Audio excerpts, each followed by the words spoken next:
What's up everyone, John Rettinger from Techno Buffalo here, and I want to give you a full review of the HTC Surround powered by Windows Phone 7.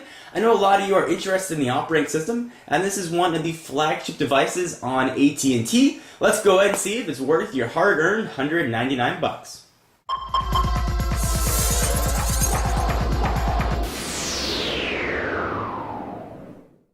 Alright, so before I get to the phone review and go over all the specs, I generally like to start a phone overview with talking about call quality. If the phone doesn't make good phone calls, no matter what the operating system is or what it can do, it's not going to be much use to you. The HTC Surround does make excellent phone calls. Call quality is absolutely outstanding. It was able to pull in a strong 5-bar signal really most of the places that I went, where most phones would get me maybe 4 bars of 3G. This was pulling in a much stronger signal. Certainly bars are a bit arbitrary from device to device, but this did have a very strong antenna. Speakerphone, I'm going to hold off on because we're going to talk on that a little bit later. That's sort of the reason that this device is called the Surround. But from a call quality standpoint, it was absolutely outstanding. Alright, so now that we've discussed that, let me review the specs of this guy with you.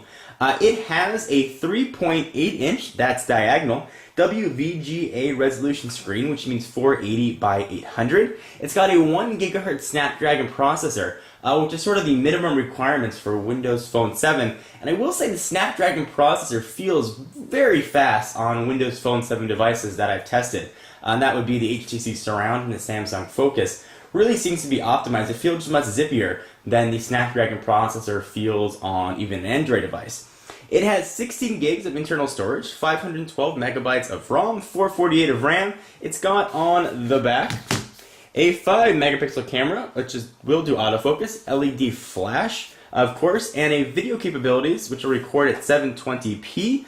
It also has the sort of Dolby Mobile we'll talk about in just a few minutes. It's got a digital compass, 802.11n, which is sort of a little bit rare now for mobile devices, but it's becoming more commonplace. It's got a 1,230 milliamp hour battery, and this thing weighs, it's actually a little bit on the heavier side, weighing 165 grams or 5.28 ounces, or 5.82 ounces rather, with the battery in there. So let's jump in and talk about the battery first.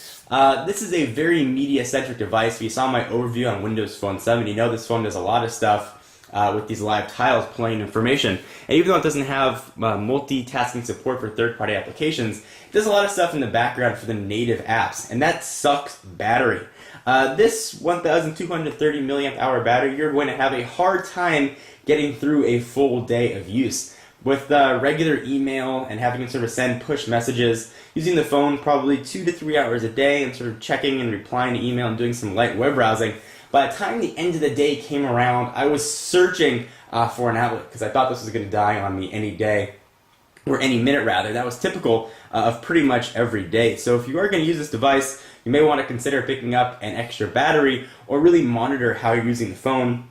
You might not want to set your email push. You might want to set it to sort of pull stuff in every 15 minutes or 30 minutes. And going back to the weight, the phone feels very heavy. It's got sort of a sturdy feel to it and a little bit heavier than you'd expect from a mobile device. It certainly has HTC's really solid build quality. It feels good. It looks kind of industrial. And as you slide the phone up, you don't have a keyboard, but you actually have this sort of Dolby mobile surround. Which is really one of the sort of the key offerings of this device, which also on the back reveals a kickstand. So you can push this guy up and you can watch or listen to your content. Now I do a lot of meetings, a lot of conference calls. I thought a device like this would be perfect with this really big speaker. Would be great for conference calls, and sort of this is the first time we've seen this Dolby virtual surround sound mobile, so I was very excited. Let me give you a demonstration as to what this sounds like. I'm going to go ahead and play a YouTube video, and one of the knocks on this device is it does not actually have a native YouTube player. You have to download an app which will let you watch videos from m.youtube.com from the mobile site. So here's a video of that I did actually of the Motorola Droid unboxing a while back, and this is with the Dolby Digital off. I want you to hear what it sounds like, and this may not be the best test to show on video because the microphone's not going to capture the true sound. So here's sort of a standard speaker. Hey guys, John Rettinger here with an unboxing. Now let me turn the Dolby Digital on. For Verizon Wireless. This is one that I'm really excited to get my hands on. You've seen the ad campaign and it sounds no different, and that is, don't bother adjusting your speakers. It really doesn't do much. I'll go ahead and pause this here. I was quite surprised and really disappointed, actually, in this Dolby Mobile. It really didn't do anything other than just drain battery a little bit more. Speakerphone for something this loud was a little bit on the tinny side and wasn't even close to what I expected of the quality from a device that calls itself the Surround. So while it's certainly usable and it's a fine speakerphone, I certainly wouldn't call it a flagship feature of the device. It works alright. The Dolby thing is more of just a branding issue than anything else. The speakerphone doesn't sound any better than any other mobile phone that I've tested. Something definitely to keep in mind with the Surround if this is one of the reasons you're looking to purchase it. Go ahead and slide this guy closed.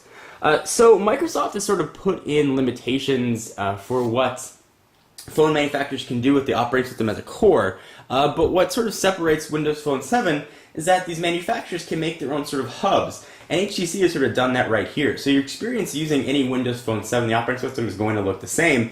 What's going to differentiate it, though, are these hubs, which is kind of a cool middle ground between what Apple does, keeping things locked down, and the sort of wide openness of Android, where your user experience can vary from device to device. So let's take a look at the HTC Hub, which is one of the things that really separates it from the other mobile phones. And if you've used HTC Sense on an Android phone or a previous generation Windows mobile phone, it's going to look very familiar to you, and it looks really nice. It's a great interface.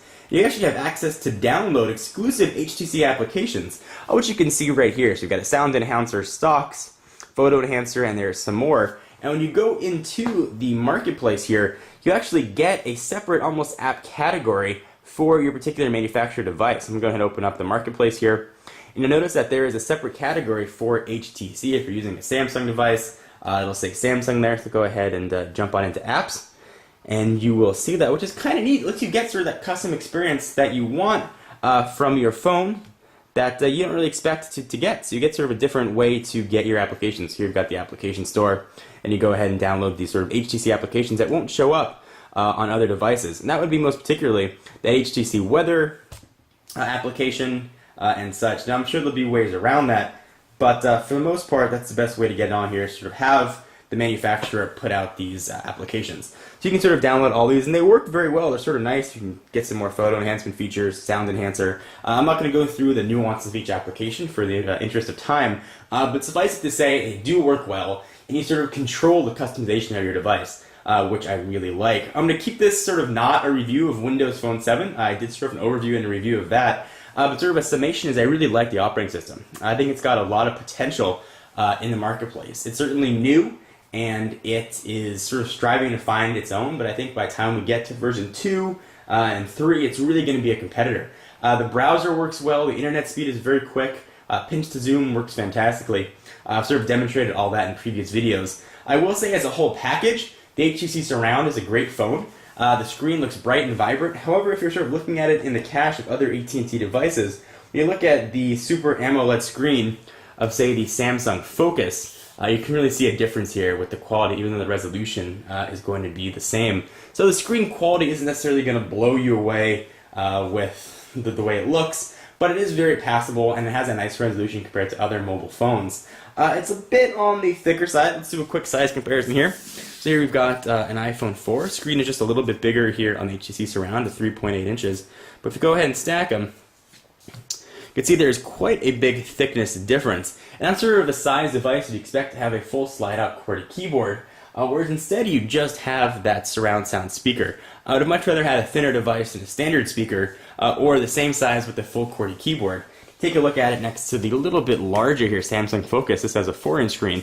You can see the thickness and thinness here is really tremendous. So it's a larger device, and again, it certainly weighs a little bit more. So you're definitely going to feel this guy in your pocket. However, if you're looking for an HTC-made Windows Phone device on AT&T, it's going to be a very solid choice. On a 1 to 5, I really give it a very solid 3.5. Would have earned much higher stars if that Dolby Surround, which really was one of its flagship features, had worked just a little bit better and the device was maybe just a tad bit lighter. I generally like to sort of feel my device and know it's got some sturdiness to it, but this guy is almost downright heavy. If you're looking for a Windows Phone 7 device on AT&T, you may want to look at the Samsung Focus. There'll be a review of this guy coming, but the sneak preview of that is it's a fantastic phone. Anyway, guys, if you have any questions on this, be sure to leave them down below. I am John Rettinger from Techno Buffalo. Be sure to check out their website for all your Windows Phone 7 news. I will see you in the next video. Bye-bye.